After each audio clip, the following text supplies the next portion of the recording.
Hi friends, in the last video I spoke about the Bible in general as well as the origin of the New Testament. The development of the New Testament canon as we have it today was a clear indication for the authority of the church even on defining the sacred scriptures. I also mentioned that unfortunately there is a disagreement among the Christians today regarding the number of the books in the Bible, where the Catholics and the Orthodox Christians having 73 books and the Protestants having only 66 books. Since everyone today accepts the New Testament canon as defined by the Council of Rome in AD 382, there is no difference in the list of the New Testament books. All have 27 of them. The difference is in the Old Testament. Catholics and the Orthodox Christians have 46 books and the Protestants having only 39 books in their Old Testament. The additional 7 books which the Catholics have are called deuterocanonical books by the Catholics, and the Protestants refer them as the Apocrypha. These books are Tobit, Judith, Wisdom, Sirach, Baruch, and the first and second books of the Maccabees. Along with these books, there are certain additional passages in the books of Esther and Daniel included in the Catholic Bible. Some of the Eastern Christians have even longer canon of 51 books in the Old Testament. Why is this difference in the Old Testament? So in this video, let's look at the origin of the Old Testament canon. Old Testament books were nothing but the sacred books of the Jewish community. After all, Jesus and his disciples were all Jews. Most of their sacred scriptures were written in Hebrew, the official language of the Israelites. Around 333 BC, Alexander the Great conquered the Jewish territories in Palestine and introduced a Greek culture. Soon, Jews were spread all across the Greek empires, and the Greek language was adopted as the lingua franca. Most of the second and the subsequent generations of the Jewish diaspora did not understand the Hebrew language well, and hence there was a need for Greek translation of the spiritual literature of the Jewish religion. One of the earliest and the only authentic translation to the Greek language was Septuagint, a translation work which began in the mid of 3rd century BC and completed by the 2nd century BC. It gained its name from a Jewish legend that this translation work was completed by 70 or 72 scribes.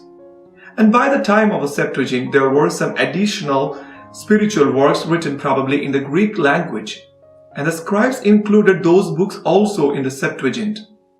During the period of Jesus, there were mainly 3 religious sects of Judaism. Number 1, Essenes, who were a secretive and apocalyptic group of ascetic Jews, lived a secluded life. Number 2, Pharisees, and number 3, Sadducees. Since Pharisees and Sadducees were living with the people, they were very influential in the society. The Sadducees accepted only the Torah, the first 5 books of the Bible. But the Pharisees accepted the other books as well, including the prophets. Because the Pharisees had an upper hand in the influence among the Jewish society, the canon of the Palestinian Jews included the Torah, the Nebiim, which means the prophets, and Ketubim, all the remaining writings. Since lingua franca was Greek, the Septuagint version of the Bible was soon begun to be understood and used as a sacred canon.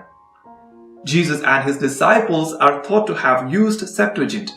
And for that, we have evidences even from the New Testament books. Without any doubt, the vast majority of the Old Testament quotes found in the New Testament books, including the words of Jesus himself, are taken from Septuagint. For example, Matthew quotes the book of Isaiah and says, "A virgin shall conceive and bear a son," referring to the virgin birth of Jesus.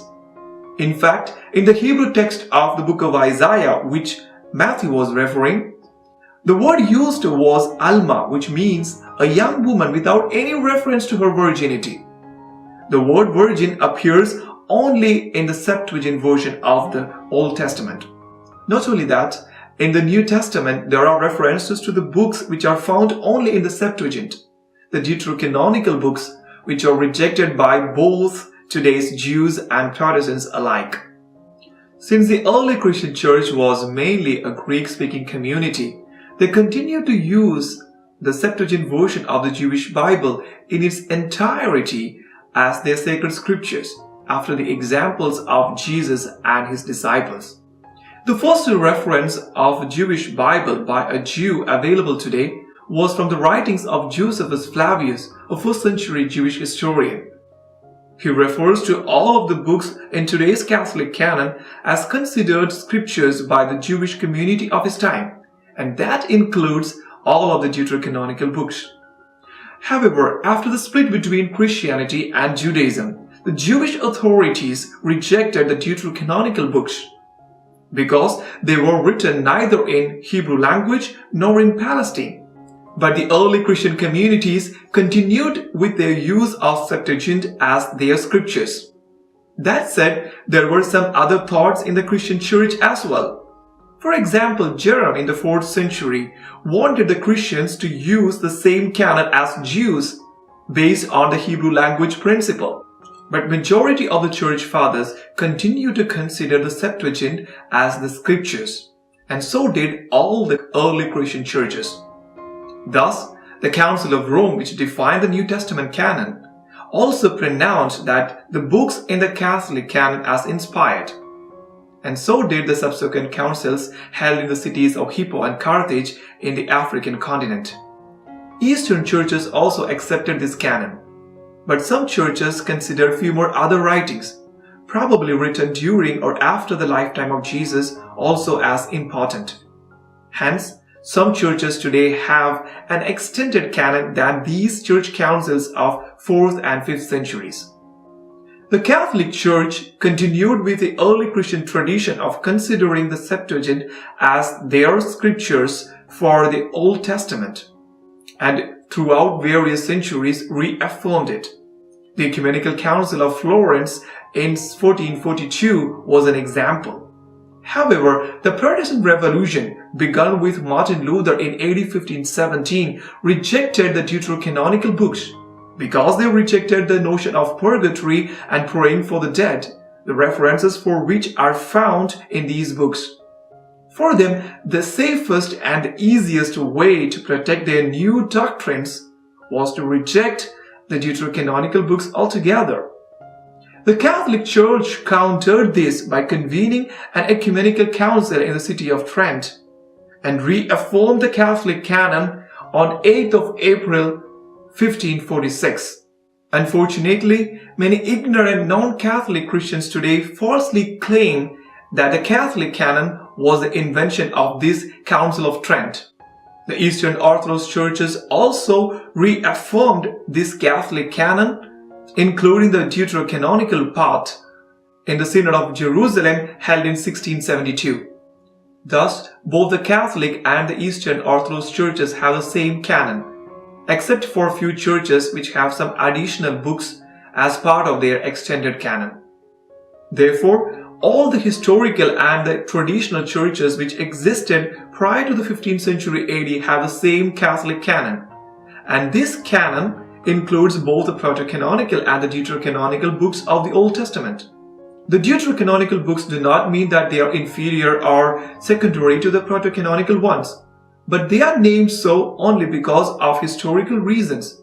That is, their canonicity was questioned sometime in history because they were not written originally in Hebrew language. So, if anyone has any doubt on the canonicity of any of the books in the Old Testament, look towards the New Testament writings as well as the teachings of the early church, not towards a Hebrew canon defined by the Jewish authorities after the split between Christianity and Judaism. Since Christians are no longer part of the Jewish community, we are not bound by any of the decisions by the rabbis of Judaism, but only the decisions of the church under the guidance of the Holy Spirit, the Spirit of Jesus. Thanks for watching. Please like and share this video and subscribe to my channel for more videos. God bless you all.